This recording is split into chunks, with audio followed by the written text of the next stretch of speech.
तो मध्य प्रदेश के चुनावी समर में अब मां नर्मदा की भी एंट्री हो गई है। वैसे तो हमेशा से ही जीवनदायिनी नर्मदा मैया सियासत के केंद्र में रही हैं और चुनाव के दौरान तो मां नर्मदा को लेकर सियासी पार्टियों की आस्था और भी ज्यादा बढ़ जाती है। पीसीसी चीफ कमलनाथ ने मां नर्मदा संरक्षण अधिनियम बनाने की घोषणा कर दी है, जिसके बाद सियासत में उबाल आ गया है और नर्मदा की भक्ति से सियासी शक्ति लेने की कोशिश भी मध्य प्रदेश में देखने को मिल रही है।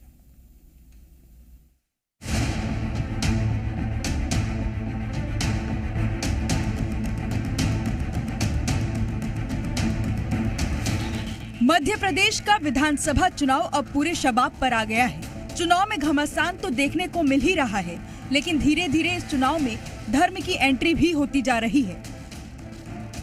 मध्य प्रदेश की जीवनदायिनी कही जाने वाली नर्मदा मैया चुनाव में राजनीतिक दलों के लिए भी जीवनदायिनी साबित होती हैं। तभी तो मां नर्मदा में आस्था जताई जा रही है। जो बीजेपी की पिच थी, अब कांग्रेस भी उसी पर बैटिंग कर रही है। पीसीसी चीफ कमलनाथ लगातार चुनाव में ऐसी घोषणाएं करते जा रहे हैं जो धर्म से जुड़ी हुई है। कभी वो गौमाता को लेकर ऐलान करते हैं, कभी नर्मदा मैया की बात करने लगते हैं, तो कभी खुद को सबसे बड़ा हनुमान भक्त बताते हैं। अब एक बार फिर से कमलनाथ ने मां नर्मदा को लेकर बड़ी घोषणा की है।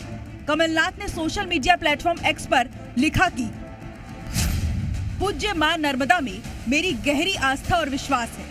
मां नर्मदा के संरक्षण और संवर्धन के लिए मैं वचनबद्ध हूँ। कांग्रेस सरकार मां नर्मदा संरक्षण अधिनियम बनाएगी। नर्मदा परिक्रमा वासियों को सुविधाएं सुनिश्चित कराएगी और परिक्रमा पथ को पावन रखते हुए सर्व सुविधा युक्त 51 मां नर्मदा भवनों का निर्माण करेगी। नर्मदा भक्त और आस्था और विश्वास के साथ मां नर्मदा का आशीर्वाद पाएंगे।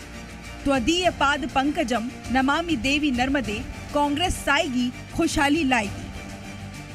एमपी के चुनाव में मध्य प्रदेश की जीवनदायिनी मां नर्मदा की एंट्री हो चुकी है और मां नर्मदा को लेकर सियासत भी शुरू हो चुका है। कांग्रेस कह रही है कि सरकार बनती है तो मां नर्मदा संरक्षण अधिनियम बनाएंगे और परिक्रमा करने वालों के लिए 51 भवनों का निर्माण करेंगे।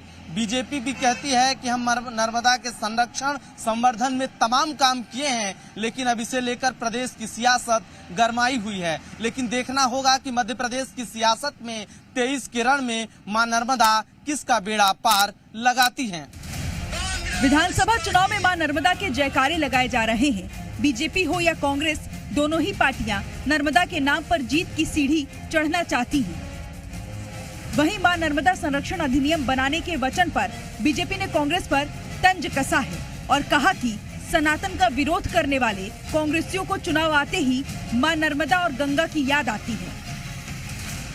देखिए, कमलनाथ जी और कांग्रेस जो चुनावी हिंदू हैं उनको शर्म नहीं आती। 973 झूठ लिखकर बोले 18 में, अब 1400 झूठ लिखकर बोले, उसमें भी मां नर्मदा का उल्लेख करना भूल गए। तो आज नर्मदा माई की याद आ रही है। कांग्रेस पार्टी इस मध्य प्रदेश में 50 साल तक सरकार में रही, क्या किया नर्मदा संरक्षण के लिए? लूट खसोट, उत्खनन और जंगलों को नष्ट करने। वहीं कांग्रेस ने बीजेपी पर पलटवार किया है। कांग्रेस ने कहा है कि मां नर्मदा हमारी आस्था का विषय है। बीजेपी की तरह धर्म के नाम पर कांग्रेस राजनीति नहीं करती है। कांग्रेस पार्टी अपनी आस्थाओं का उपयोग सिर्फ धर्म और आस्था के लिए ही करती है। उस पर राजनीतिक रोटी हम लोग नहीं सेकते हैं। कमलनाथ जी का ट्वीट उन लोगों के मुंह पर एक सीधा तमाचा है जिन लोगों ने मां नर्मदा की छाती को अवैध उत्खनन से छलनी कर दिया है। सियासी दलों के लिए मां नर्मदा क्या मायने रखती हैं, उसे आप इस तरह से समझ सकते हैं।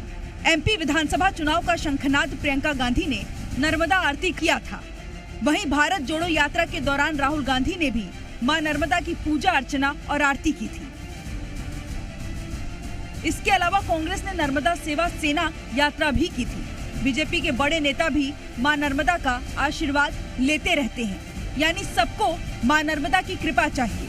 अब नर्मदा की कृपा क्यों चाहिए वो भी समझ लीजिए। नर्मदा की भक्ति से सियासी शक्ति। नर्मदा नदी एमपी के 16 जिलों से होकर गुजरती है। करीब 100 से ज्यादा सीटें इन जिलों में आती हैं। नर्मदा नदी के किनारे करीब 600 छोटे बड़े गांव हैं। नर्मदा से लगी हुई करीब 65 विधानसभा सीटें हैं। इन आंकड़ों की वजह से ही सियासी दल मध्य प्रदेश में नर्मदा की भक्ति कर रहे हैं, क्योंकि मां नर्मदा के पास उन्हें वोट की शक्ति नजर आ रही है और चुनाव में नर्मदा भक्ति का सियासी तड़का लग रहा है।